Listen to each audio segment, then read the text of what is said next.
Dans un groupe de thrash metal, un bon batteur c'est important.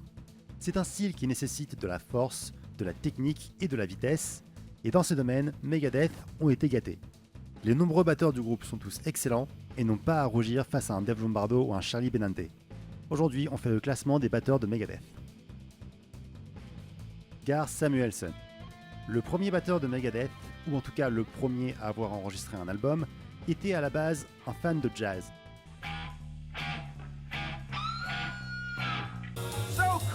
Mais il a parfaitement assimilé le métal ultra rapide avec une pointe de punk que jouait Megadeth à leur début. Gar jouait vite, avec pas mal de double grosses caisses, et j'adore ces breaks ultra rapides et assez longs qui font penser à Dave Lombardo.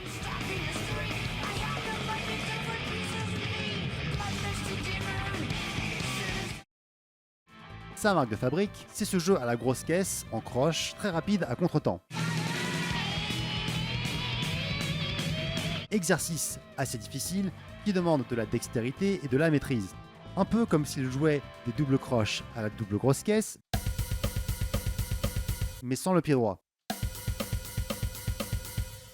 Gar Samuelson a défini ce qu'on attend d'un batteur de Megadeth, voire même d'un batteur de thrash, et il a placé la barre très haut. Je lui donne donc, sans surprise, un S. Ce n'est pas pour rien qu'un certain Chris Adler le considère comme une influence. Chuck Biller.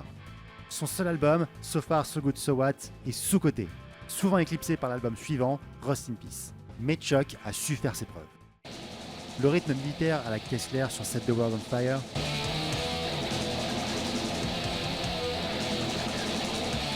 le rythme ternaire lourd et oppressant dans In My Darkest Hour,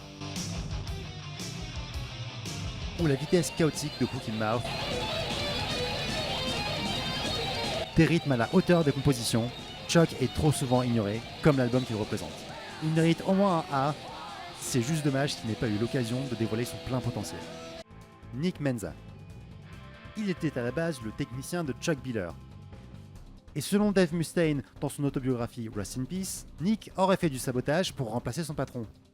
Il aurait réglé la batterie de manière à ce qu'elle soit trop difficile à jouer, et donner l'impression que Chuck n'était pas à la hauteur. Il eut sa chance quand Chuck fut absent lors d'une répétition. Nick prit alors sa place et finit par la garder. Bienvenue dans l'âge d'or de Megadeth, le line-up Rust in Peace des années 90. Pour moi, la plus grande qualité d'un batteur dans un groupe de composition originale, c'est de pouvoir comprendre les besoins d'une chanson. Et ça, on ne pouvait pas le reprocher à Nick. Il était là pour soutenir la musique et non pas pour la dominer ou montrer à quel point il jouait bien. Même s'il a prouvé sur des chansons comme Take No Prisoner qu'il était plus que capable de jouer vite,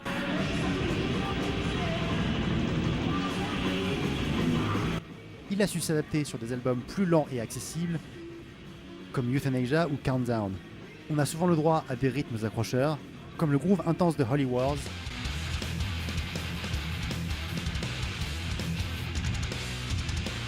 ou la rafale de tomes de Reckoning Day, qui accentue et renforce le riff de guitare à merveille, le genre de chanson qu'on reconnaît rien qu'à la batterie, et plein d'intros emblématiques, Trust, Rust in Peace, apparemment écrite par Mustaine avant la création de Megadeth, Skin of My Teeth, et j'en passe et des meilleurs. J'adore aussi la façon dont il plaçait des triolets à la double grosse caisse dans certains rythmes.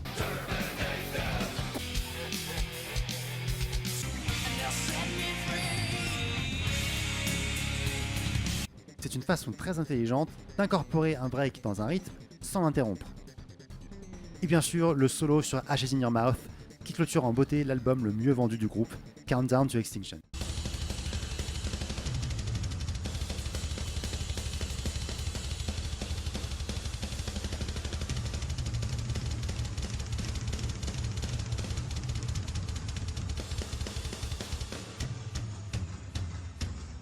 Malheureusement, sur certaines versions remasterisées, les enregistrements originaux furent remplacés par un son complètement différent.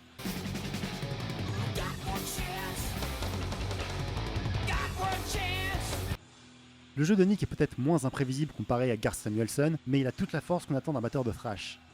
Après tout, c'est l'époque de groupes comme Pantera qui insistent plus sur le groove et moins sur la vitesse, mais surtout le grunge est passé par là. Et les groupes de thrash doivent ralentir et simplifier leur son pour rester au sommet. Ce n'est pas forcément une mauvaise chose, j'aime beaucoup l'approche plus mélodique de Megadeth à cette époque, qui aurait été très différente sans Nick Menza. Nick Menza mérite un S. Et si vous souhaitez maîtriser le style de batteur comme Nick Menza, je donne des cours de batterie personnalisés en ligne sur Zoom. Contactez-moi via le lien dans la description. J'enseigne du rock, du metal, de la pop et autres. Vous trouverez d'autres vidéos de ce genre sur la chaîne, avec notamment des analyses de batteurs connus, John Bonham, Peter Criss ou les batteurs de Michael Jackson. Vous pouvez liker la vidéo ou vous abonner pour soutenir la chaîne. Mais retournons au classement. Jimmy de Grasso, le génie sous-estimé. Allez vite voir le DVD Rude Awakening où De Grasso propose un jeu dynamique, comme dans sa version de Symphony of Destruction, plus péchu que l'original. Et surtout ce solo de batterie incroyable sur She-Wolf. Il y a tout dans ce solo. C'est rapide, c'est impressionnant, c'est puissant, ça groove, c'est mémorable, et personne ne parle jamais de ce solo. Son premier album avec le groupe, Risk, est bien plus pop que metal, et demeure l'album le plus décrié de la discographie du groupe. Mais son deuxième album, The World Needs a Hero, est bourré de bangers. Il faisait aussi partie de MD45, un autre projet de Dave Mustaine, très bon projet plutôt méconnu. Je place Jimmy en S. Vinny Colaiuta. Who?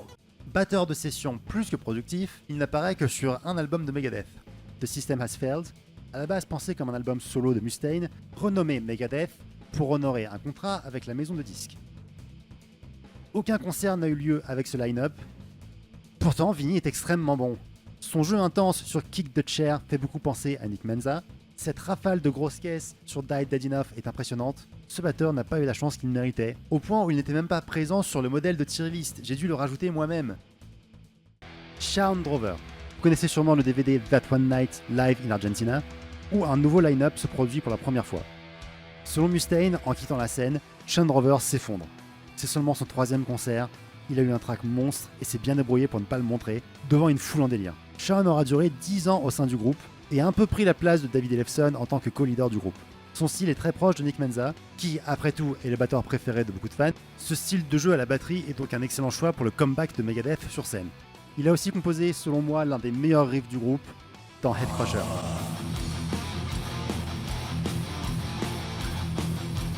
Il avait peut-être tendance à simplifier certains passages en live, surtout les passages un peu plus corsés.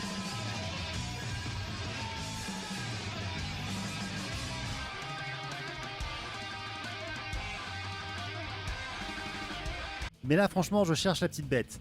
J'ai pas grand chose de négatif à dire sur les batteurs de Megadeth.